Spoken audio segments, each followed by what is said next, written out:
Hi friends, आज आपण नवीन टॉपिकला सुरुवात करणार आहोत, फोर्स अँड प्रेशर. तर पहिल्यांदा आपण काय करूया, तर फोर्स बद्दल आपण मागच्या वर्षी माहिती पाहिलेली आहे. म्हणजे नेमकं फोर्स म्हणजे काय, तर त्याची डेफिनेशन बघूया आपण. मराठीमध्ये आपण फोर्सलाच काय म्हणतो, बल असं म्हणतो. फोर्स म्हणजे काय, तर बल. तर त्याची डेफिनेशन काय आहे, force is a physical quantity that changes the state of rest or of uniform motion of a body in a straight line. म्हणजे नेमकं फोर्स ही कशी क्वांटिटी आहे, तर ही फिजिकल क्वांटिटी आहे, बरोबर. Force is a physical quantity. मग त्याच्यामुळे काय होतं, that changes the state of rest of or of uniform motion of body. Body म्हणजेच काय, तर एखाद्या ऑब्जेक्टला आपण बॉडी असं म्हणतो, बरोबर. तर जो काही ऑब्जेक्ट आहे, एखाद्या ऑब्जेक्टला जर का आपण बल लावलं म्हणजे फोर्स लावला, किंवा युनिफॉर्म किंवा रेस्ट मधला जो काही ऑब्जेक्ट आहे स्टेट मधला, त्याला आपण काय करतो, तर फोर्स लावतो, बरोबर की नाही.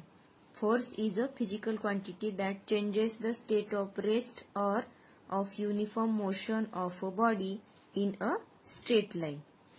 तर हे झालं फोर्स बद्दल. आता आपण या टॉपिक मध्ये काय शिकणार आहोत, तर Newton's first law of motion. म्हणजे सायंटिस्ट आहेत न्यूटन्स, तर यांनी गतिविषयक नियम शोधला आहे. तर त्यांनी त्याला नाव काय दिलेले, Newton's first law of motion. म्हणजे यांनी गतिविषयक नियम सांगितलेला आहे. तर तो नियम काय आहे ते पाहूया आपण. A stationary object on which no force is acting remains stationary. An object in motion continues to move with the same speed and direction when no force is acting on the object. म्हणजे Newton's या सायंटिस्टनी नेमकं काय सांगितलं आहे, तर stationery object म्हणजे काय, एखादा जो स्थिर पदार्थ आहे किंवा वस्तू आहे एखादी, त्या वस्तूवरती जर का आपण फोर्स लावला नाही त्या वस्तूला, तर ती वस्तू आहे त्या स्थितीमध्ये राहते. पण an object in motion continues to move with the same speed and direction when no force is acting on the object. For example, एखादं बांगडीचं उदाहरण घ्या तुम्ही, किंवा बांगडीचं घ्या. बांगडी जर का आपण अशी सरळ टाकण्याचा प्रयत्न केला, तर ती गरंगळत जाते, आणि तिला जर पुढे काही अडथळा आला तर ती काय होते, थांबते. म्हणजेच काय, त्याचा स्पीड आणि डायरेक्शन काय होतं, जर का त्याला फोर्स लावला, पुढे एखादा फोर्स त्याला आडवा आला तर तो बदलू शकतो. म्हणजेच काय, an object in motion continues to move with the same speed and direction when no force is acting on the object. तर अशा पद्धतीने हा आपल्याला न्यूटन्स या सायंटिस्टनी सांगितलेला गतिविषयक नियम म्हणजे Newton's first law of motion आपण इथं पाहिला. तर त्यानंतर पुढे बघूया आपण, a force acts on two bodies through an interaction between them. म्हणजेच काय, तर जो काही फोर्स आपण लावत असतो, तो force acts on two bodies म्हणजे दोन बॉडीवरती तो फोर्स ऍक्ट होत असतो. For example, through an interaction between म्हणजे की फॉर एक्झाम्पल आपण उदाहरण घेऊया, एखादी वस्तू खाली पडलेली आहे, ती आपण उचलून घेतोय, बरोबर की नाही. त्यावेळेला म्हणजे की आपण त्याला फोर्स लावत असतो. म्हणजे दोन बॉडीमध्ये काय होत असतं, तिथं इंटरॅक्शन म्हणजे रिलेशन त्यांच्यामध्ये दोघांमध्ये असतं. म्हणजेच काय, a force acts on two bodies through an interaction between them. त्यानंतर पुढे बघूया आपण कॉन्टॅक्ट फोर्स. कॉन्टॅक्ट फोर्स आणि नॉन कॉन्टॅक्ट फोर्स म्हणजे काय ते बघूया आपण. कॉन्टॅक्ट फोर्स म्हणजेच काय, a force that acts through a direct contact of two object or via one more object is called contact force. म्हणजेच काय, तर डायरेक्ट कॉन्टॅक्ट त्या वस्तूमध्ये झालेला असतो, त्याच्यामुळे त्याला आपण काय म्हणतो, कॉन्टॅक्ट फोर्स म्हणतो. A force that acts through a direct contact, directly contact त्या दोन ऑब्जेक्टला झालेला असतो, म्हणून त्याला आपण काय म्हणतो, कॉन्टॅक्ट फोर्स असं म्हणतो. फॉर एक्झाम्पल, आपल्याला काय सांगू शकतो, a man pushing a car, बरोबर, असं एक एक्झाम्पल आहे. त्यानंतर नेक्स्ट एक्झाम्पल दिलेलं आहे, a boy playing football is kicking the football. बघूया आपण पुस्तकामध्ये कसं दिलेलं आहे. आता याच्यामध्ये आपल्याला अशा पद्धतीने एक्झाम्पल दिलेले आहेत पहा कॉन्टॅक्ट फोर्सचे. A man pushing a car, बरोबर की नाही, म्हणजे की कार ढकलण्यासाठी त्या व्यक्तीने काय केलेलं आहे, फोर्स लावलेला आहे. त्यानंतर इथं पण एक एक्झाम्पल दिलेलं आहे आणि हे पण एक एक्झाम्पल दिलेलं आहे, फुटबॉल प्लेइंग बॉय. त्यानंतर a boy pull the dog, म्हणजे अशा पद्धतीने दोन ऑब्जेक्टचा फोर्स याच्यामध्ये आपल्याला लावलेला दिसतो. त्यानंतर नेक्स्ट बघूया आपण non force. Non contact force म्हणजे काय, a force that act between two object even if the two object are non in contact, म्हणजे की ते दोन्ही ऑब्जेक्ट काय असतात, एकमेकांच्या कॉन्टॅक्टमध्ये नाहीत किंवा नसतात. अशा फोर्सला आपण काय म्हणतो, नॉन कॉन्टॅक्ट फोर्स असं म्हणतो. A force that act between two object even if the two objects are non in contact, म्हणजे हा शब्द याच्यामध्ये महत्वाचा आहे. Non in contact is called non contact force. तर त्याचे एक्झाम्पल बघूया.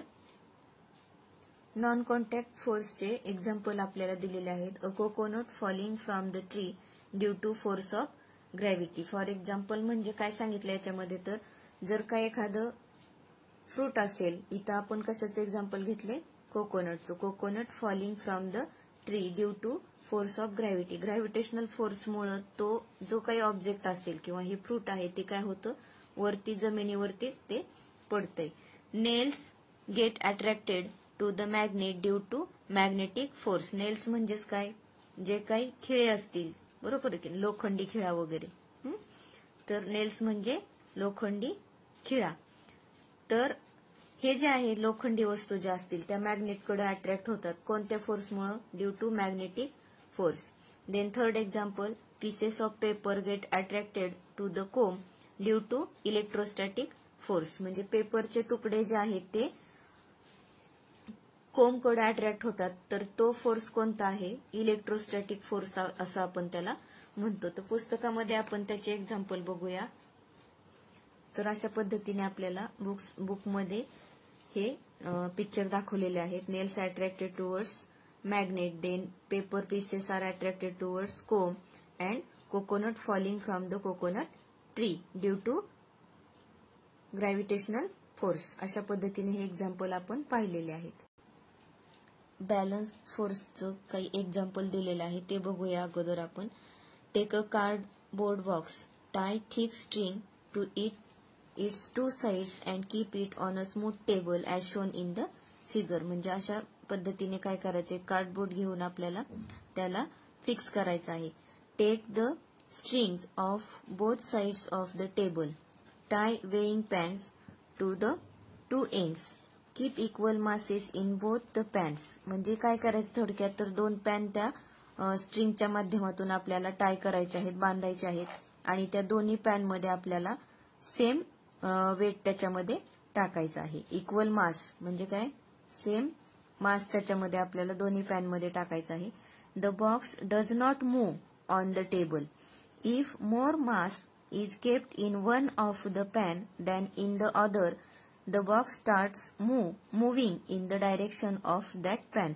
फॉर एक्झाम्पल आपण या पॅनपेक्षा या पॅनमध्ये जर जास्त मास आपण ठेवलं तर काय होणार आहे, इकडची बाजू पॅनची काय होणार आहे, खाली येणार आहे, बरोबर. Equal gravitational force acts on both the pans when equal masses are kept in them. म्हणजे इक्वल मास जर आपण दोन्ही पॅनमध्ये ठेवलं तर काय होणार आहे, इक्वल ग्रॅव्हिटेशनल फोर्स त्याच्यावरती ऍक्ट होणार आहे. म्हणजे दोन्ही पॅनमध्ये आपण आपल्याला काय करायचे, सेम वेट त्याच्यामध्ये, सेम फोर्स मास त्याच्यामध्ये आपल्याला पुट करायचा आहे. This means balanced force act on the box. आणि अशा पद्धतीला म्हणजे जो फोर्स ऍक्ट झालेला आहे त्याला आपण काय म्हणणार आहोत, balanced force act on the box with effective force equal to 0 as these are acting in opposite direction. अशा पद्धतीनं आपल्याला हे काय शिकलो आपण, बॅलन्स फोर्स. तर त्याची आपल्याला ऍक्युरेट डेफिनेशन काय आहे, नेमकं बॅलन्स्ड फोर्स म्हणजे काय ते बघूया आपण. आता बॅलन्स फोर्स म्हणजे काय, if a body is acted upon by the two forces equal in magnitude, opposite in direction and having the same line of action the force are called as balanced force. Here the net force acting on the body is 0. बरोबर, हे झालं balanced force. आता next आपण पाहणार आहोत unbalanced force. Next पाहूया आपण. इथे एक्झाम्पल दिलेलं आहे. Children playing tug of war pull the rope in their respective directions. If the pull of the force is equal on the two sides the rope does not move. म्हणजे एखादा रोप जर पकडला असेल किंवा खेळताना मुलं खेळताना काय करतात, एखाद्या वेळेला रोप दोन्ही बाजूनी समान फोर्स लावतात. समान फोर्स लावला तर काय होणार आहे, ते समान राहणार आहे. पण जर का एका बाजूनी जास्त फोर्स लावला तर काय होणार आहे, ते एका बाजूला झुकणार आहे. If the force is more on one side the rope moves in that direction. ज्या बाजूने फोर्स जास्त लावला जाईल त्या बाजूला तो रोप काय होणार आहे, मूव्ह होणार आहे. This means that initially the two forces are balanced. The rope moves in the direction of higher force when the forces become unbalanced. बरोबर. तर याची डेफिनेशन बघूया आपण, काय सांगता येईल.